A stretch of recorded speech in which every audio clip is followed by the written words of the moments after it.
ওম নমঃ শিবায়, welcome back once again. আজকে দেখবো আপনার পার্টনার আপনার প্রতি আজকে কি ফিল করছেন, মানে আপনার পার্টনারের আপনার জন্য কারেন্ট ফিলিংস কি আজকে। এটা হবে general, collective, all science based short reading. আর আমার সাথে পার্সোনাল রিডিং সেশন বুক করতে চাইলে অবশ্যই হোয়াটসঅ্যাপ নাম্বার দেওয়া আছে, হোয়াটসঅ্যাপে মেসেজ করবেন। তো চলুন দেখে নিই আজকে আপনার পার্টনার কি ফিল করবেন। Har Har Mahadev. Please universe guide করুন আজকের পুরো দিন আমার ভিউয়ার্সদের পার্টনার্স আমার ভিউয়ার্সদের জন্য কি ফিল করবেন। প্লিজ ইউনিভার্স গাইড করুন। ওম নমঃ শিবায়, ওম নমঃ শিবায়, ओम नमः शिवाय, ओम नमः शिवाय, ओम नमः शिवाय, ओम नमः शिवाय, ओम नमः शिवाय। हर हर Mahadev. 7 of Pentacles, Ace of Cups, 2 of Swords, and the final card is 3 of Swords. Okay, Ace of Cups. Okay, Ace of Cups একটা কার্ড দেখতে হবে। Strength.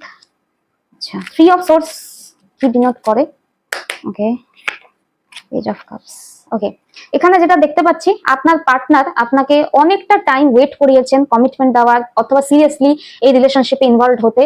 আপনার পার্টনার প্রচুর টাইম নিয়েছেন। আর আমি যদি বলি ইনি শুধু আপনাকে ওয়েট করিয়েছেন, এখন না তখন, তখন না এখন, অনেক এক্সকিউজেস দিয়ে আপনাকে হোল্ড করে রেখে বাকি সমস্ত ডিসিশনে ফোকাস করেছেন।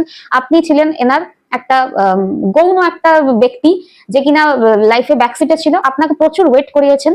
আর আমি যেটা দেখছি রিসেন্টলি আপনার পার্টনার আজকে যেটা ফিল করবেন যে এনার ওয়েটিং এ থাকতে থাকতে না আপনি এখন অনেকটা স্ট্রং হয়ে গেছেন, এনার থেকে আর কিছু এক্সপেক্ট করেন না, আর নিজের লাইফে নিজেই স্ট্রং হয়ে নিজের লাইফে একা একা নিউ বিগিনিং করে নিয়েছেন। ঠিক আছে, তো আপনার পার্টনার আজকে যেটা ফিল করবেন আপনাকে নিয়ে খুব স্যাড ফিল করবেন, কনফিউজড ফিল করবেন।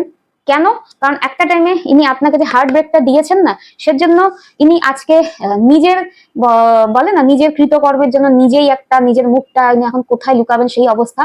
তো নিজে যেই একটা সময় না ইনি আপনার জন্য কিছুই করেননি, অথবা অলমোস্ট খুব স্বল্প একটা জেস্টার ছিল, স্বল্প এফার্ট ছিল, নিজেকে পেজ এনার্জিতে ছিলেন না, আপনার যদি কিছু করতেন না।